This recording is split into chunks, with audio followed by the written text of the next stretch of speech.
welcome back to Global TV Talk Show. The picture is a beautiful picture. I took that last week, and that's in San Diego Harbor in a section called Shelter Island. Uh, and the scene here is a beach club called Kona Kai, and it's all real. It's a gorgeous place.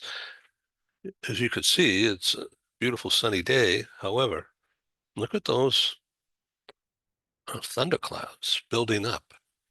So we're looking east right now. And in the East County of San Diego, it's mountainous. And it's very different than being here in San Diego Harbor, different weather. And that is a typical late August scene. The moisture and the humidity is coming up from uh, Mexico, Baja, and mixing with the cooler coastal air. And it's creating afternoon thunderstorms in that part of the region. Uh, Combined with that, there's a tropical storm about 1,000 miles south from where I'm sitting in San Diego, and that's around Cabo San Lucas, on the tip of Baja. And that tropical system is moving up the coast, albeit quite slowly. So this picture was taken, let's see, 2 days ago, and today is August 28th, and it's coming up to 9 a.m. here in California, and it's cloudy and relatively cool, about 70, 75. It's raining, and it's raining for the first time here in downtown San Diego since May. So this smells and feels good, and the earth and the trees all love it.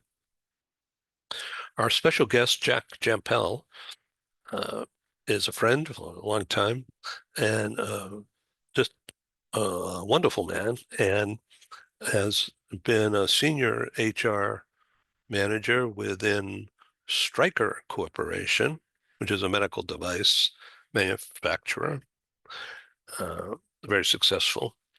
Jack has been with Stryker for 11 years. Prior to that, with Pfizer for 20 years.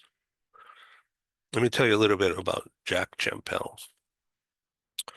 I'm going to read this. It's from his LinkedIn. His specialties include strategic and functional HR, change leadership, global mobility management, employee relations, employee training and talent management, retention, not only development, but retention, taking on projects for the corporation and managing them, contract negotiations, mergers and acquisitions. Again, it's talent oriented. Mergers and acquisitions. Who's going to do what? How's it going to be different? Expectations, measurement. And of course, outplacement consulting, counseling. Jackjampel seeks and strives to collaborate and maintain effective relationships with external suppliers, global mobility, benefits, etc. Quality service is important. 100% compliance, of course. Controlling costs. The Stryker culture. This is really important to understand. Jackjampel is a senior guy, a spokesman for the industry, and I'm going to just summarize from his LinkedIn. Strong HR leader possesses skills that C-suite He focuses in on process improvement, getting things done, teaching, collaboration. He's regarded by others as excellent. I'm really honored to have Jackjampel as a special guest on Global TV Talk Show, and he'll be joining us in just a few minutes. And I think there'll be one or two others joining as well.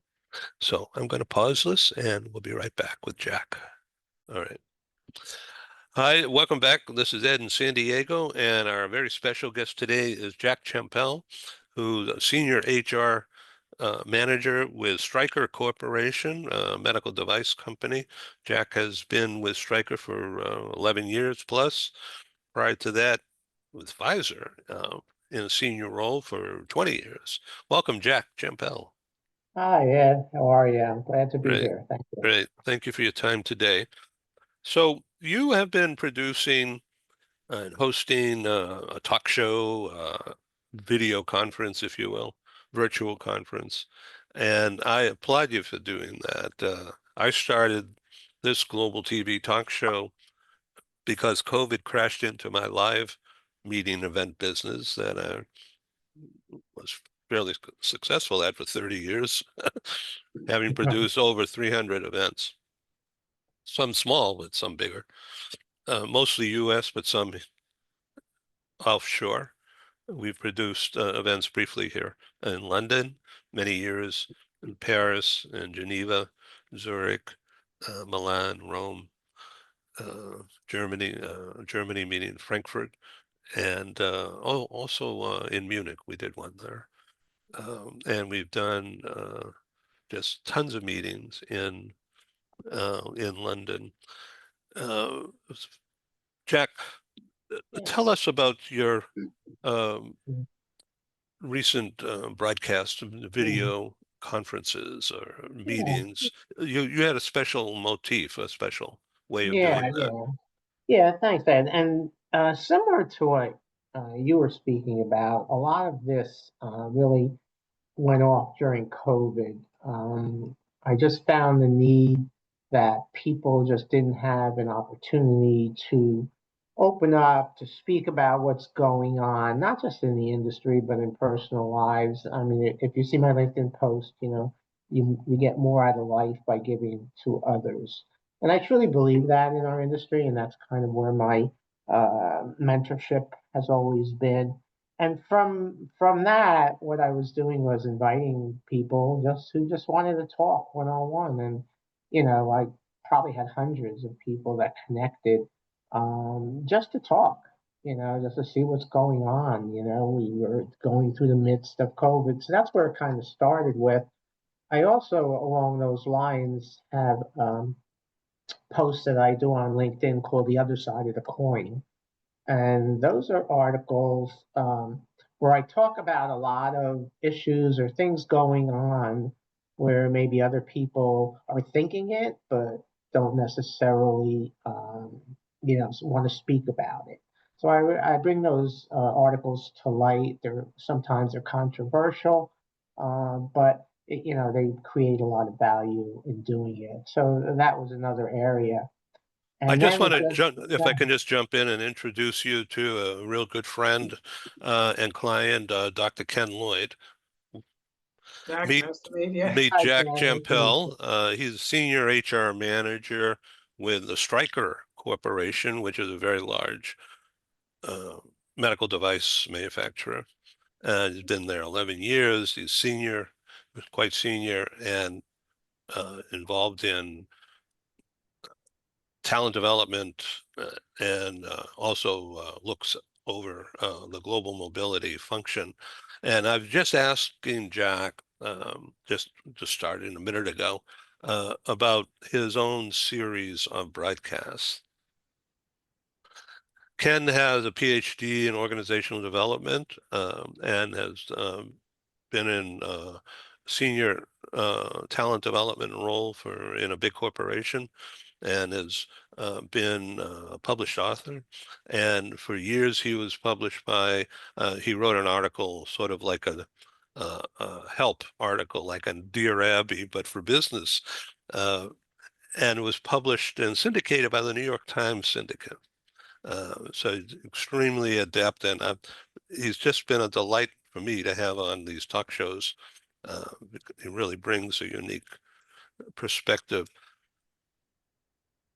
Thank you. And I'm looking forward to hearing Yeah, Jack's been doing and all of his approaches that I had read about. Sounds absolutely fantastic, Jack.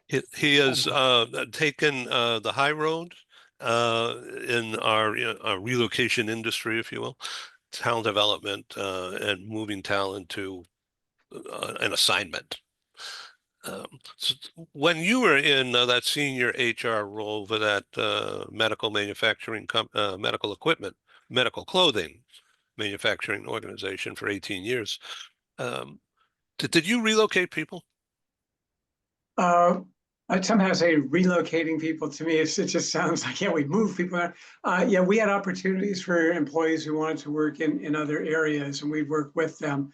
We did one major move where we opened a DC in Texas and all employees who wanted to move were given the opportunity to do so, flew them down there, introduced them to schools and all the other local support. And a pretty good number actually did it and enjoyed the process.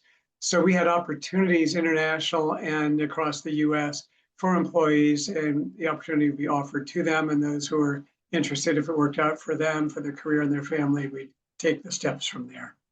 Great, thank you.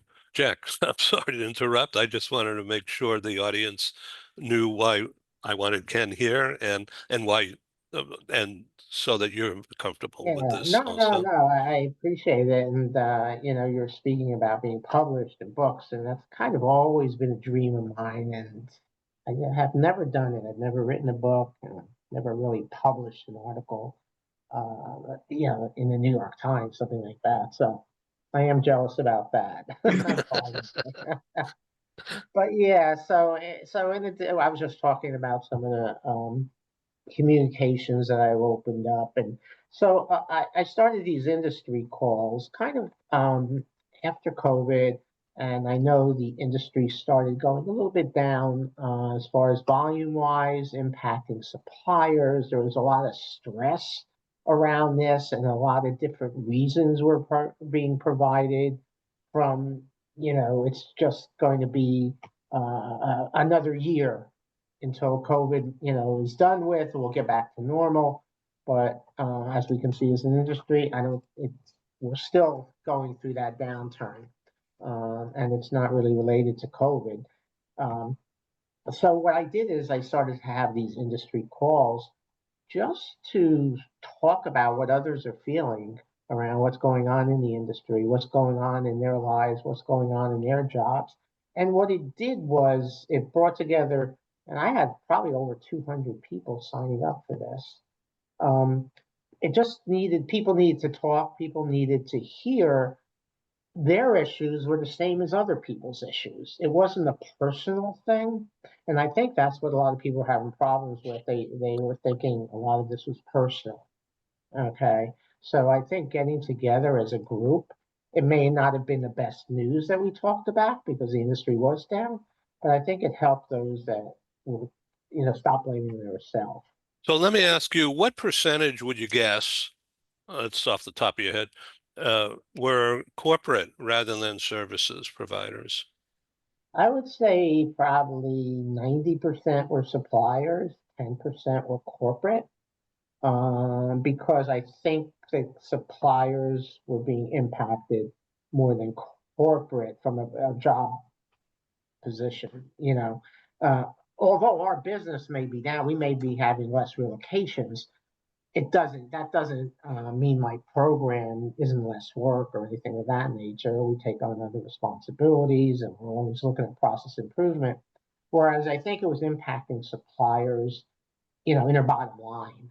Okay, where our drop in relocation was not impacting the company's bottom line. It was actually probably improving it. But these are just my opinions. So yeah, it was a lot more suppliers, and I've always been a big supporter of suppliers. I've always Indeed. said that they're an extension of our company. Okay, so whatever we can do to enhance what they're doing is a plus for me. So that's another big take that's how I see suppliers as being a partner. Did people who, and I'm not interested in names or anything like that, but just the ideas. Did people talk about this concept of providing relocated or talent that is about to be relocated and newly relocated talent plus accompanying family with coaching about how to do it when you Yeah. first land? Because a lot of people are not given that approach and it's sink or swim. And uh, that is an automatic block to a successful relocation experience. Well, it's an interesting. I have a different view when you say a lot of people say assignments fail because they don't have a good coaching experience or they don't have a good, their families are not comfortable with how it transformed. But, we toss around the word failed without really having numbers to prove it. Okay. And, that's dangerous. It's like it leads you down this road. And I'm not saying that coaching wouldn't help, I'm sure it would, or spousal support. And most companies give spousal support, but I try to stay away from something being fearful if we don't do something, okay, without metrics. And I think any good company, if you're going to add cost to a program, they need to understand the metrics behind it, why you're doing it, not just because someone said this may occur. So I've always said that metrics are so important. If you're going to talk about return on investment, companies look at their bottom line and they want to understand metrics to increase spend. Data. So Everybody's looking for data, exactly. They're right? not looking for soft stories that say, this person won't stay or this failed because of this reason. You really have to show data. Um, so Yeah. So my thinking, I'm going to get to Ken in just a second here. My thinking is that um, people who have been relocated and survived, and their family survived, uh, hopefully intact, without mental breakdown, uh, would be excellent coaches for newly relocated people or people who are ticketed for relocation, but they haven't gone yet. To talk with, it could be a Zoom. It doesn't have to be in person, of course, to just because when people are, even in England, you'd think, well, everybody speaks English. Yeah, but they don't. It's not the same kind of English. And local cultural influences and how people are, they are almost afraid of strangers. So they're not, they may smile, but they don't welcome you. You're not in their circle and they don't need another friend. So the outsider is the expat and particularly the spouse and the kid. How do they get settled in better? yeah, no, there's definitely these services. You're absolutely right, and your good companies do provide these services, for children and doing assessments, and there's just different you know, uh, processes on how much a company will do. I mean, a lot of companies, and I think we do, we have a mentor, in a new country, a mentor with the family. Um, but these are not necessarily just global mobility. And I think, Ken would probably agree. It's a bigger company perspective on how you treat employees, coming to a new location. everyone thinks global mobility has to do everything. But I would challenge that, and you have organizations in talent management that need to step up as well to make sure that this talent, once we've moved them there, is being taken care of now internally in the company. Wouldn't you agree with that, Ken? Absolutely, Jack. We're talking about a culture that looks at employees as individuals and treats them with respect, trust, openness, two-way communication, understanding. So that it's not just moving parts around, or in quotes, moving resources. These are humans, lives, families, values, expectations, needs, career plans, all the way on out. And for us to be aware and understand our employees as individuals when we're making these kinds of major changes is critical for the success of the process and for the success of the person. So Jack, I totally agree. And there's not just one cookie cutter. Here's what we do. Circumstances vary. And I agree with also with Ed saying, if we can move people across the US, and by golly, it can be a real cultural adjustment. You're going to move from some New England city into the deep South. It's going to be different. I'm not saying one's better than the other, certainly not, but it's different. And there are cultural aspects to it that need to be recognized. So I think you're absolutely right. And it's a very important process, very reflective of the culture of the company. And the more humanly way in which it's approached, the more likelihood of increased success and effectiveness when that occurs. Yeah, and getting back to, talking about not having the data, even if, companies do, let's talk about in the US exit interviews. Even on exit interviews, many times employees do not actually tell the initial cause of why they started looking. They may say they have another opportunity. That's the end result. But why did they start looking? Was it to do with culture differences? You weren't being treated well, things of that nature. So, and that's where I get back to it's hard to collect true data because if the data show that the cultures is what's causing it, then companies would spend more money on enhancing that type of support. But as long as exit interviews showing another opportunity, it doesn't get to the real crux of why they started looking, right?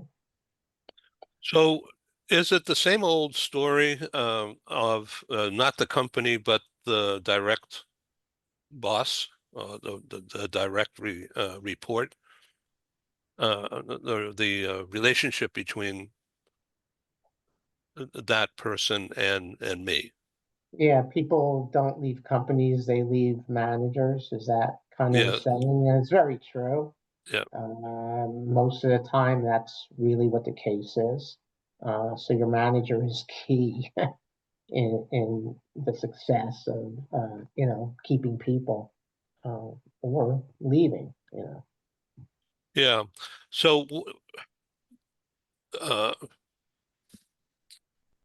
Lynn Greenberg, New Yorker, formed this company called PIVT, and based on her own negative experience of being a transferee in London and lost as a younger woman and no friends, no connections.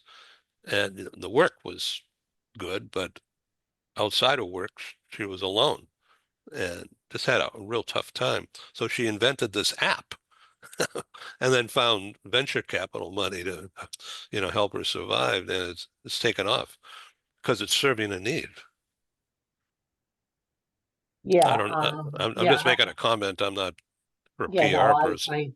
I know, I know her very well. I know when she first started the company, Pivot, and I don't know, it seems like our company's doing successful. It definitely, you know, provides a type of support that enhances an employee's, experience. Absolutely.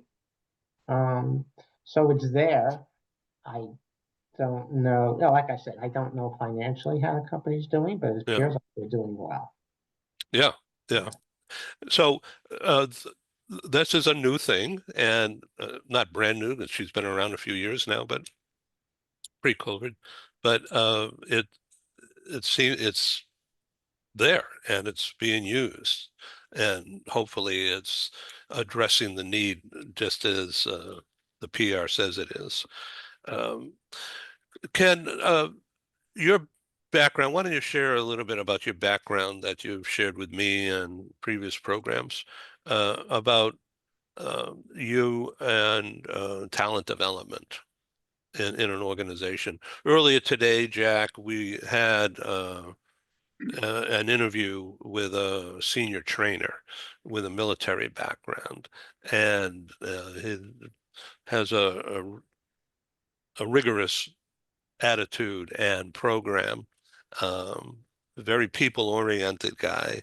And how would you compare, or not really compare and contrast with what Jack is saying about how companies, um, many companies aren't addressing the issues connected with relocation, and some companies are.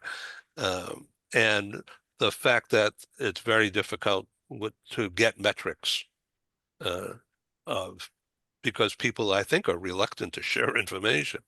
But that's my take, Jack. Uh, Ken, I'm Yeah, talking too well, much. yeah, to go, no, not at all. To go to Jack's point, to make effective decisions across the board, you need to gather data. And I agree, it sometimes is difficult to get accurate data. But if we've established in an organization that we are in fact open, it's a psychologically safe place where people can express their true thoughts, we're going to get better data. And if we're finding that, just as Jack had said, now I'm leaving for a better opportunity, just this came along, that is not really helping us. It just tells us as an organization, we've got to dig in deeper here and find out more about what's really going on in this organization, and to really make sure employees understand that they can be open and honest and express themselves without fear, without reprisal. And in fact, we value that. We recognize those kinds of characteristics. And again, if we're just a top-down authoritarian kind of company, yeah, people are likely to leave. We're going to attract managers who adhere to that authoritative, if you will, authority-based kind of leadership, as opposed to building with the team. But we do want to take a look at turnover rates that we can get. There is hard data there. And if we're just finding key increases in turnover in various departments, various areas, is it more among the newer employees that we bring on? Is it among the more senior? What's going on? To really conduct an analysis, it will help us understanding the organization. And certainly when you approach topics like relocation, it's going to be very helpful to have that kind of data as well. But turnover can be very impactful and very important for us to honestly look at, not rationalize, but really say, all right, what's really behind this? We know that today's younger employees are looking for development, growth opportunities, opportunity to be heard, respect for some of the values that they bring into the workplace, organizations that are a little bit more socially oriented, as well as focused on the basic business bottom line kinds of factors. What are we doing? Are we seeing, for example, in our data analysis, we're losing new hires at a ridiculous rate? What's going on there? What might be happening? Analyzing the data and doing some research and some studying. Jack, are you measuring the issue of remote assignments? So, like in other words, when I do a broadcast from San Diego and I have a client from Hamburg, Germany, and another client from Berlin, Germany, and another client from London, all on the same show. So I am basically working in those locations, quote unquote, working. Um, how much of that kind of remote work uh, are you involved with? Um, it's actually something managed outside of mobility. On the international side, they're more involved in remote work because taxability and things of that nature. Um, but it is managed in our company, but the approach is always the approach we've taken after COVID is that, remote work is supported as long as the business is able to feel that it's the right thing for that position. Not every position, obviously, can be remote, but their take on it is they trust their employees. The company has been doing well. There's no reason to question that, although you hear companies saying, "Oh, we're going back, we're going back."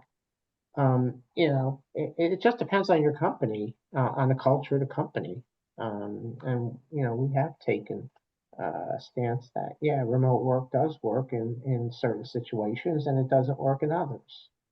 So Um, it's not, so the mobility, in your view, the mobility operation doesn't get into remote work because um, because there's no cost involved and there's no responsibility. right. It's not in my company, it's not under mobility. HR and managers, they record it and they understand payroll.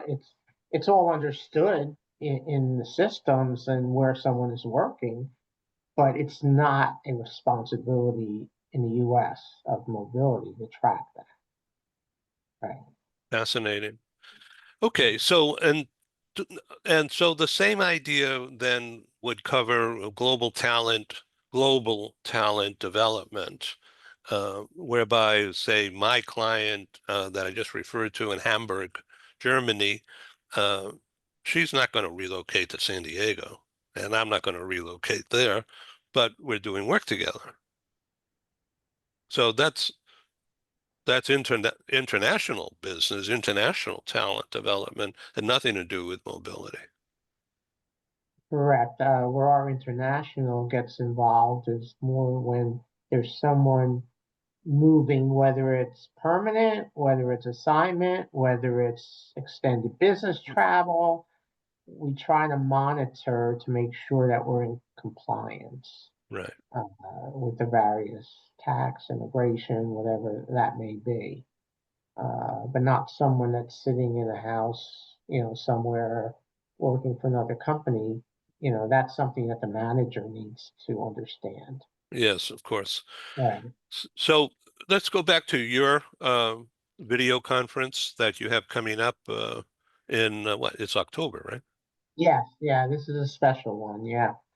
The topic that I brought up this time was, you know what, we seem to be a very cohesive industry, and we always talk about all these regionals and how everyone is friendly with each other. This is going to give an opportunity for a handful of individuals to tell their story.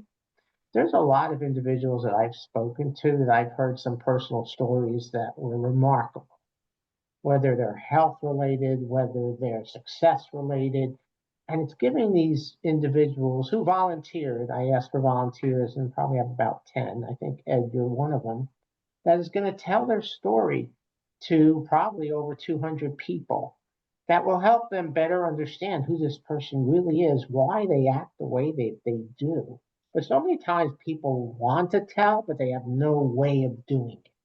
So I'm giving the people this personal, has nothing to do with our industry, but we say how close we are as an industry.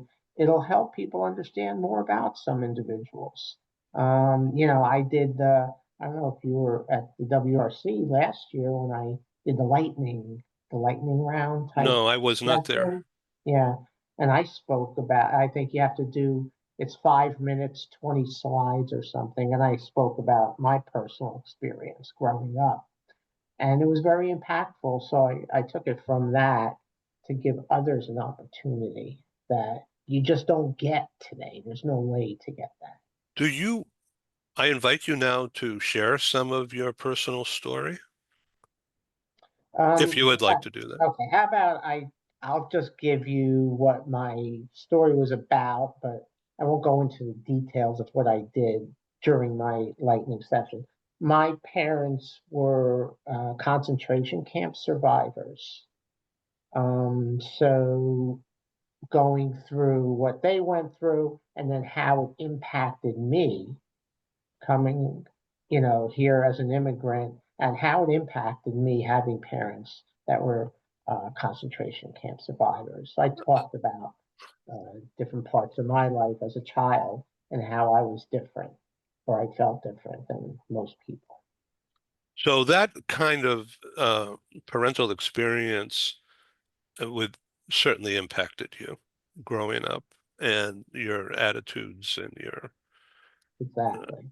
uh, So if people everything. hear that, right, if people hear that story, they'll more understand me of why I am the way I am. Okay. Without knowing that, you just don't know why I am the way I am. And your slogan about giving, Yeah, right. being Giving more helpful, to others. right Right. up front. That is your signature line. Yes, yes. And actually, this year I've been nominated as the WRC has a new Influencer of the Year award, Industry Influencer of the Year award. I know I've been nominated for that, so keep your fingers crossed. Well, I'll vote for you, but so Ken, I think you would like to comment on what Jack just said. Well, I'm obviously very moved by the fact that you're a child of survivors, and I have friends who are in that similar position, and it's something to really talk about. It's so important, particularly what we see going on in the world today, and it's quite moving. I mean, my heart is there.